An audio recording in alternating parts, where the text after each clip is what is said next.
Shri Vishnu Bhise, an ex-student of Honorable Dr Vishwanath Karad, he has worked in the industrial field for over 24 years. Under the technical guidance of Honorable Dr Karad sir, he has worked on various prestigious projects of MIT. These include the MIT project at Alandi, the domes of Musical Academy, the Raj Kapoor Memorial, the Buddha Vihar at Rameshwar, the largest dome in the world at Raj Bag, and the biggest film studio in India at Raj Bag. On the 34th Foundation Day in 2016, he was also honored with the Jivan Gaurav Puraskar.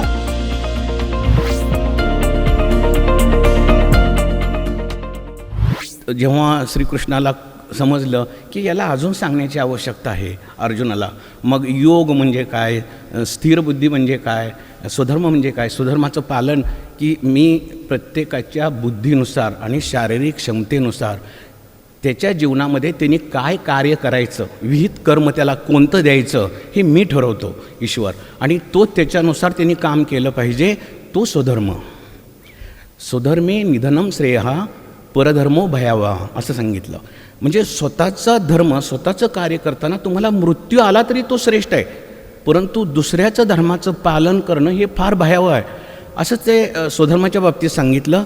योगाच्या बाबतीत आता हे योग म्हणा, स्वधर्म म्हणा, स्थिर बुद्धी म्हणा, हे सगळं म्हणजे ब्रह्मभूत अवस्थेच्या ह्या खालच्या स्टेप्स आहेत. आता सर ज्या अवस्थेत आहेत त्याच्या पुढची अवस्थाच नाही आहे, संपूर्ण सगळं काय, म्हणजे कारण एवढं कार्य होतं तेव्हा त्याला तीच अवस्था प्राप्त व्हावी लागते.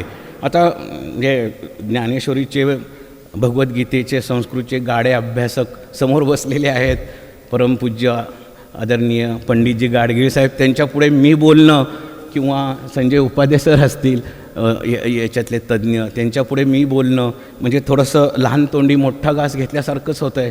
परंतु 30 वर्षापूर्वी जेव्हा आमच्या कंपनीच्या गेटवर हे एस्कॉनचे लोक आले होते भगवद्गीतेचा प्रसार करण्यासाठी, तेव्हा आता कंपनीत हे असं जास्त एंटरटेन करत नाहीत, परंतु एकदा गेटवर त्यांना परमिशन दिली आम्ही स्टॉल लावण्याची, तेव्हा मी भगवद्गीतेचं एक पुस्तक घेतलं, भगवद्गीता जशी आहे तशी असं.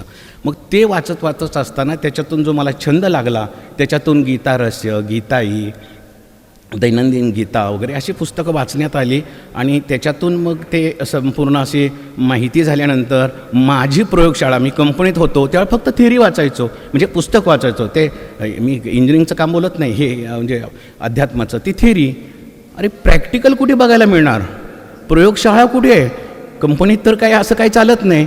ती प्रयोगशाळा मला सरांच्या जीवनात बघायला मिळाली. म्हणजे इथं आल्यानंतर ते सिद्धांत सगळे सिद्ध करण्याची शाळा मला इथे बघायला मिळाली. म्हणजे वेळ आहे ना, कसं आहे की आम्ही कंपनीत इंजिनिअरिंगचं काम करत असताना आम्हाला एक सवय असते बघा, कोणतंही मशीन बनवल्यानंतर त्याचं संपूर्ण टेस्टिंग केल्याशिवाय, प्रयोगशाळेत टेस्टिंग केल्याशिवाय ते पुढे जाऊ द्यायचं नाही.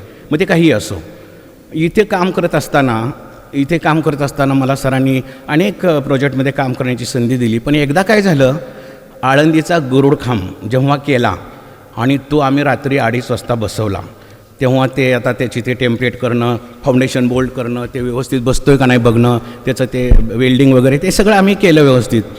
पण अरे ह्याचं टेस्टिंग कसं करायचं असा माझ्या मनात प्रश्न आला. आता हे उभे राहिल्यानंतर ते जर उद्या वाऱ्याने पडला, म्हणजे अगोदरच आम्हाला भीती घातली होती त्या शिर्कींच्या लोकांनी की हे डिझाईन चुकलं आहे, हे पडेल वगैरे हे ते. अर्थात आम्ही घाबरलो नाही, कारण मी त्यांना विचारलं, तुम्ही आमचा गोल पाईप आहे, तुम्ही फोर्सेस कसे घेतले, तर रेक्टँग्युलर पाईपला घेतलेत का गोल पाईपला, तेव्हा ते गप्प बसले, कारण त्यांनी ते चुकून रेक्टँगलला घेतले होते.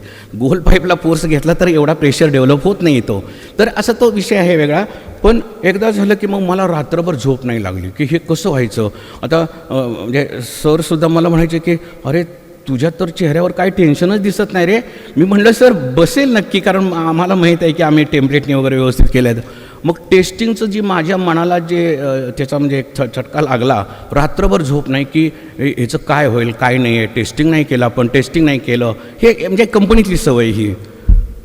दुसऱ्या दिवशी जेव्हा त्याचं उद्घाटन होतं त्याच्या आदल्या रात्री म्हणजे ऋतू नसताना, सीझन नसताना प्रचंड वारा वादळ आलं, अनेक झाडे उन्मळून पडली आणि खूप मोठ्या प्रमाणात पाऊस आला.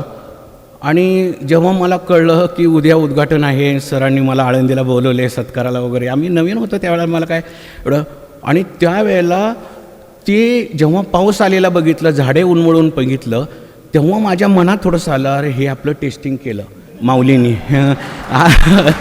माऊलींनी हे टेस्टिंग केलं की अरे तुम्हाला टेस्टिंगला घाबरतं का काय, थांबा मी तुम्हाला टेस्टिंग करून दाखवतो.